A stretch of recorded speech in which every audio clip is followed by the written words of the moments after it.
বিহালীৰ এটা ৰাজহুৱা অনুষ্ঠান নিশেষ হোৱাৰ পথত এটা অতি পুৰণি অনুষ্ঠান গৈছে জহিখহি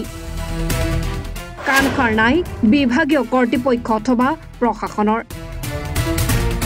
বিহালী সমষ্টিৰ অন্তৰ্গত 15 নং ৰাষ্ট্ৰীয় ঘাইপথ বিহালী তিনিআলিৰ পৰা দক্ষিণে 100 মিটাৰ নাতি দূৰৈত অৱস্থিত 1952 চনতে অসম সেৱা সমিতিৰ নেতৃত্বত স্থাপন হোৱা এটা ৰাজহুৱা অনুষ্ঠান বিহালীৰ কল্যাণ আশ্ৰম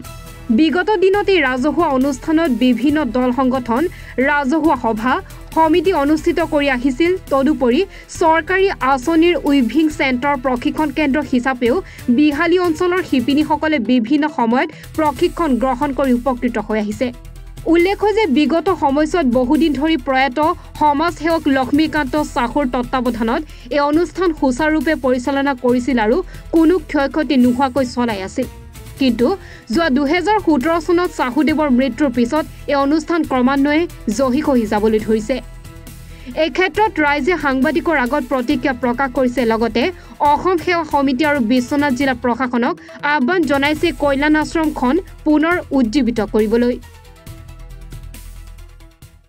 আমাৰ বিহালী সমজিলা আয়ুক্ত শ্ৰীযুত ধ্ৰুৱজ্যোতি দাস ডাঙৰীয়া তেখেত বিভিন্ন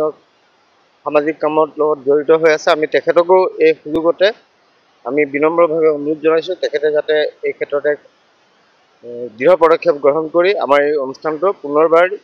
জীয়াই তোলাৰ অৰিহণা আগবঢ়ায় আমি বিনম্ৰভাৱে অনুৰোধ জনাইছোঁ মই জনাত এই বস্তুটো 52-53 চনৰ পৰা আসাম সেৱা সমিতিৰ আণ্ডাৰত বনোৱা হৈছিল কিন্তু আজিৰ প্ৰতি এই অনুষ্ঠানটোৰ প্ৰতি চৰকাৰেও মাহিৰ চকুৰে চাইছে আমাৰ সেৱা সমিতিৰ ফালৰ পৰাও তেওঁলোকে একো সুবিধা কৰিব পৰা নাই যাৰ কাৰণে এই অনুষ্ঠানটো তিলতিলকৈ ধ্বংস হ'ব ধৰিছে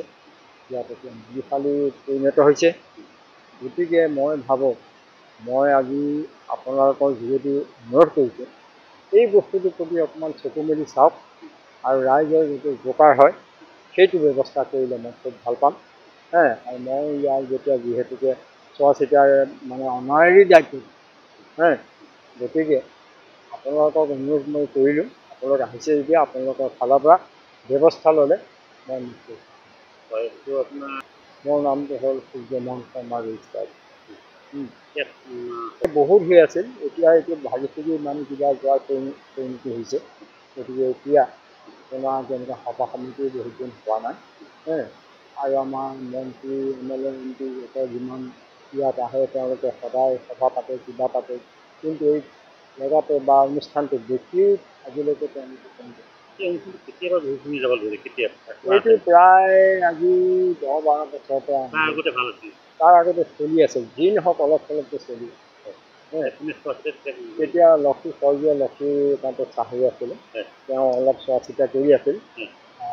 তেওঁকো মই বিশেষ এটা হেৰি দিয়া নাছিলোঁ এটা মানুহ সাধাৰণ দিশতে কিবা তেওঁ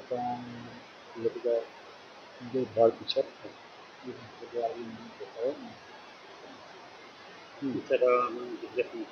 বিহালীৰ সম্পদ একেবাৰে এইটো ভাবিব নোৱাৰে যিটো নেকি ব্ৰিটিছে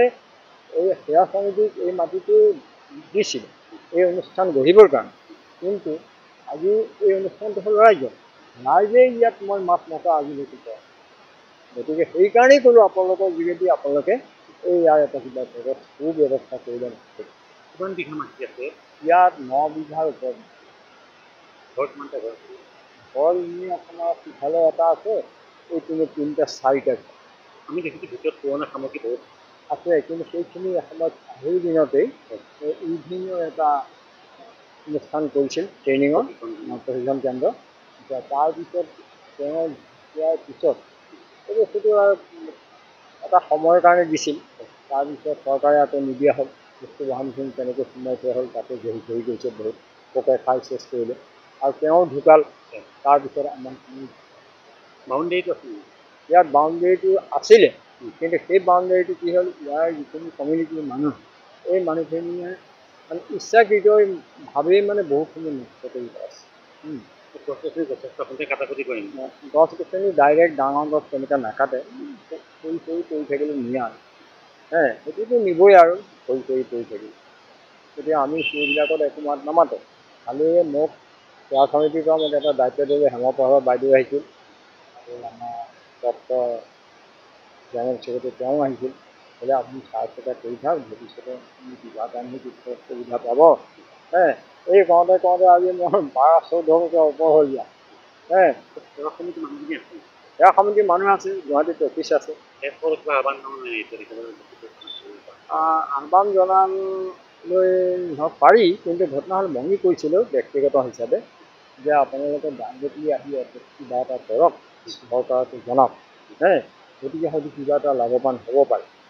তেওঁলোকেতো তেনেকৈ হেৰি কৰিছে কিন্তু তেওঁলোকে হয়তো তেনেকুৱা স্কিম তেনেকুৱা আনিব পৰা সেইকাৰণেই ক'লোঁ আমাৰ স্থানীয় যিহেতুকে DC মহোদয় আছে বা অন্যান্য বিধায়ক আছে MP আছে ভালেখিনি আছে গতিকে আপোনালোকৰ যোগেদি এটা ভাল ব্যৱস্থা পাম বুলি বিহালীৰ পৰা খগেন মটকৰ ৰিপৰ্ট এনি ভাৰত 24